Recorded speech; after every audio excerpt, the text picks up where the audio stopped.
విద్యా ప్రవేశ్ 52వ రోజు యాక్టివిటీస్ భాషాభివృద్ధి, జ్ఞానాభివృద్ధి, శారీరకాభివృద్ధి. నా ఛానల్ మీకు నచ్చినట్లయితే లైక్ చేసి, షేర్ చేసి, సబ్స్క్రైబ్ చేయండి.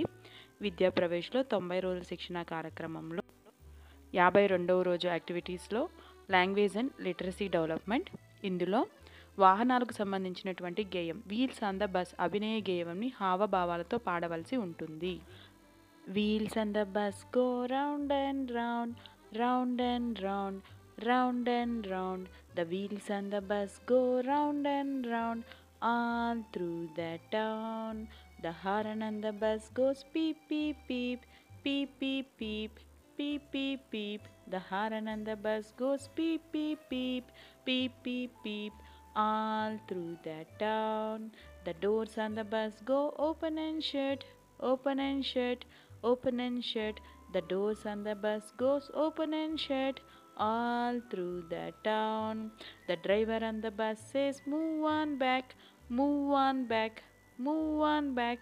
The driver on the bus says move on back, move on back, all through the town. Next రెండవది కాగ్నిటివ్ డెవలప్మెంట్. ఇందులో భాగంగా చేయించవలసినటువంటి యాక్టివిటీ పెద్ద సమూహంలో టీచరు జాన మూరలను చూపుతూ కృత్యాన్ని మొదలుపెట్టాలి. ప్రతి చిన్న సమూహం జానతో కొలిచే వస్తువులను, మూరతో కొలిచే వస్తువులను చూపుతూ కృత్యాన్ని చేయిస్తూ ఉండాలి. ప్రతి ఒక్క పిల్లలతో వాళ్ళకి అందుబాటులో ఉండే వస్తువులతో కొలతలు అనేవి చేయించవలసి ఉంటుంది. ఇక్కడ కొన్ని పిక్స్ అనేవి ఉన్నాయి కదా, వాటిని మనం అంటే మనకి అందుబాటులో ఉండేటువంటి వస్తువులను తీసుకొని జార, మూర అనే వాటిని ఫస్ట్ కొలతలు వాళ్ళకి చూపించేసినట్లయితే వీలైనన్ని విధాలుగా వాళ్ళకి అందుబాటులో ఉండే వస్తువులను తీసుకొని జానతో కొలచగలిగేవి, మూరతో కొలచగలిగేవి వాళ్ళు దాంతో కొలుస్తూ వాళ్ళని ఒక పుస్తకంలో నోట్ చేయించవలసి అయితే ఉంటుంది. నెక్స్ట్ వన్ వచ్చేసి ఫిజికల్ డెవలప్మెంట్. ఇందులో భాగంగా చేయించవలసినటువంటి యాక్టివిటీ ఇష్టమైన పండు లేదా పువ్వు బొమ్మను గీసి రంగులు వేయుట. ప్రతి పిల్లలకి కూడా కలర్స్ వేయడం అంటే, బొమ్మలు గీయడం అంటే చాలా ఇష్టంగా ఉంటుంది. కాబట్టి వాళ్ళకి ఇష్టమైనటువంటి ఒక పండు బొమ్మ లేదా ఒక వెజిటేబుల్ కావచ్చు, లేదా ఒక ఫ్రూట్ కావచ్చు, ఏదో ఒకటి వాళ్ళకి ఇష్టమైంది వాళ్ళు డ్రా చేసి దానికి రంగులు అనేది వేయించవలసి ఉంటుంది. ఈ యాక్టివిటీలు అయితే పిల్లలు అనేది చాలా యాక్టివ్గా పార్టిసిపేట్ చేస్తారు.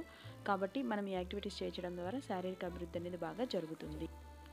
మీకు నా ఛానల్ నచ్చినట్లయితే ఛానల్ లైక్ చేసి, షేర్ చేసి, సబ్స్క్రైబ్ చేయండి. మరింత మందికి ఈ ఛానల్ రీచ్ అవ్వడానికి ఉపయోగకరంగా ఉంటుంది, నాకు ఎంకరేజింగ్గా ఉంటుంది. Thank you. బాయ్.